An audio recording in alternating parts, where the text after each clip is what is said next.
गेल्या 4-6 दिवसापासून मी सोशल मीडियावरती बघतोय की वसईच्या मच्छीवाल्यांना बसायला जागा देत नाही, त्यांच्यावरती निर्बंध आणले जातात, त्यांना दादागिरी केली जाते. परंतु मी आपणा सर्वांना आपल्या चॅनलच्या माध्यमातून सांगू इच्छितो की स्वच्छ बदलापूर, सुंदर बदलापूर याकरता आपण थोडा प्रयत्न करतोय. पण त्याच्या मागची पार्श्वभूमी पण तुम्हाला मी थोडक्यात सांगतो की उच्च न्यायालयाच्या आदेशाप्रमाणे आपल्याला फेरीवाला धोरण राबवायचं आहे. बदलापूर शहरामध्ये फेरीवाला धोरण राबवण्याकरता उच्च न्यायालयाने आपल्याला आदेश दिलेले आहेत. त्याप्रमाणे आम्ही फेरीवाल्यांचा DPR म्हणजे डिटेल प्रोजेक्ट रिपोर्ट बनवलेला आहे की कुठे कुठे आपण फेरीवाले बसवायला पाहिजेत, हॉकर्स बसवायला पाहिजेत, स्टेशनपासून 150 मीटरच्या बाहेर हे फेरीवाले बसवायला पाहिजेत, असे आपल्याला हायकोर्टाचे निर्देश आलेले आहेत.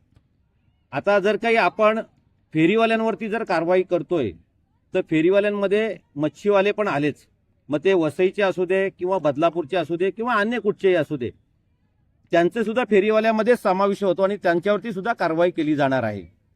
माझं सांगण्याचा उद्देश असा आहे की आम्ही कोणाच्या आकसापोटी कारवाई करत नाही, कोणाच्या धंद्यावरती पोटावरती बाधा आणत नाही, परंतु याचं राजकारण सुद्धा झालं नाही पाहिजे. मी आज या ठिकाणी का बोलतोय की या बदलापूर शहरात वसईवरनं मला सुरुवातीला सांगितलं की 50 महिला येतात, त्यानंतर आज सांगितलं की काल सांगितलं की 40 येतात आणि आज सांगितलं की 15 महिला येतात. आता 15 महिला येतात तर मी त्यांच्या नेत्यांना सांगितलं, जे लिडरशिप करतायत त्यांच्यासाठी ही चांगली गोष्ट आहे. मी त्यांना सांगितलं की या लोकांना आपण बसण्यासाठी एक चांगली सुविधा देऊ, जागा देऊ. त्या ठिकाणी पालिकेतर्फे त्यांना जागा दिली जाईल, त्यांची बसण्याची व्यवस्था होईल, त्यांना लाईट, पाणी, स्वच्छता या सगळ्या सुविधा पण पुरवल्या जातील. परंतु त्यांनी बदलापूर पूर्व आणि बदलापूर पश्चिम अशा 2 जागा आपण त्यांना देतोय, त्या ठिकाणी त्यांनी बसावं. आता प्रश्न आला की यापूर्वी सुद्धा मी त्यांच्या काही नेत्यांशी बोललो होतो. वसईच्या नाईक मॅडम म्हणून आहेत, जे माझ्याशी 1 महिन्यापासून संपर्कात होत्या, आणि चौधरी मॅडम म्हणून आहेत, ज्या उपमुख्यमंत्री शिंदे साहेबांच्या अतिशय जवळच्या आहेत.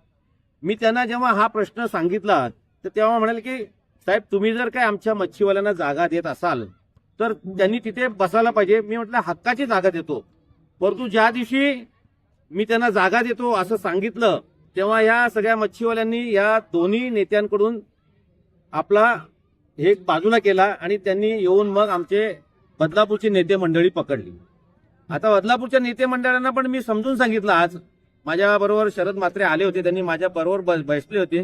त्यांना मी सांगितलं की आपण यांना 2 जागा देऊया, जागेवरती शेड बांधण्याचा खर्च पालिका करेल, लाईट पाणी हा पण खर्च पालिका करेल, आणि त्यांनी एका ठिकाणी चांगल्या ठिकाणी बसावं ज्या ठिकाणी लोक येतील. जर काही तुम्हाला व्यापारच करायचा आहे किंवा बिझनेस करायचा, धंदाच करायचा आहे तर तुम्हाला आम्ही पालिका जागा देतोय. पण मला वाटतं की त्यांनी त्याच्यात आम्हाला रस दाखवला नाही किंवा त्यांना त्याच्यात उत्सुकता नाही. त्यांना कुठेतरी नाक्यावरती जाऊन गावागावात बसायचं आहे, पण गावागावात बसल्यामुळे फेरीवाला धोरणचं व्हायलन्स होतं. परत आमच्या गावामध्ये नाक्यावरती जर ते बसले तर इतर व्यापाऱ्यांना सुद्धा किंवा फेरीवाल्यांना सुद्धा आपण उठवू शकत नाही. ते म्हणतील की तुम्ही वसईवरनं येणाऱ्या लोकांना जर तिथे बसून देता तर मग आम्ही बदलापूरचे स्थानिक असून आम्हाला का नाही बसून देत. त्याच्यामुळे आम्ही ही सरसकट कारवाई केलेली आहे, मुख्याधिकाऱ्यांनी ही सरसकट कारवाई केलेली आहे आणि ही कारवाई येत्या काळामध्ये तीव्र केली जाणार आहे. कारण हे शहर आपलं बदलापूरचं आहे, या 5 लाख लोकांचा आम्ही विचार करत असतो. त्यामुळे आम्ही त्यांना जागा देतोय, पर्यायी जागा देतोय. त्यांनी असं कुठेही चुकीचं बोलू नये की आमच्यावरती अन्याय होतोय, आमच्यावरती अन्याय करतायत.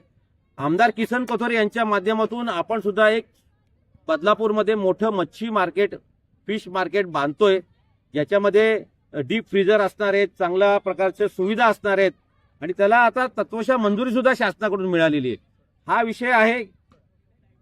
2010ला मी जेव्हा या शहराचा नगराध्यक्ष होतो त्यावेळेस या शहरात 2 मच्छी मार्केट बांधलेले. जे आज मच्छी मार्केट जे दिसतंय ते राजेंद्र घोरपडे नगराध्यक्ष असताना त्यांनी 2010ला बांधलंय. त्यानंतर अनेक नगराध्यक्ष झाले जे आता तुमच्या बरोबर बोलतायत. त्याच्यानंतर त्यांचं बराचसं त्यांना हे झाले, त्यांचं कळवळ आलेलं आहे. मग 10 वर्षात 15 वर्षात या लोकांनी अनेक शासनाकडून करोडो रुपये आणले असं म्हणतात.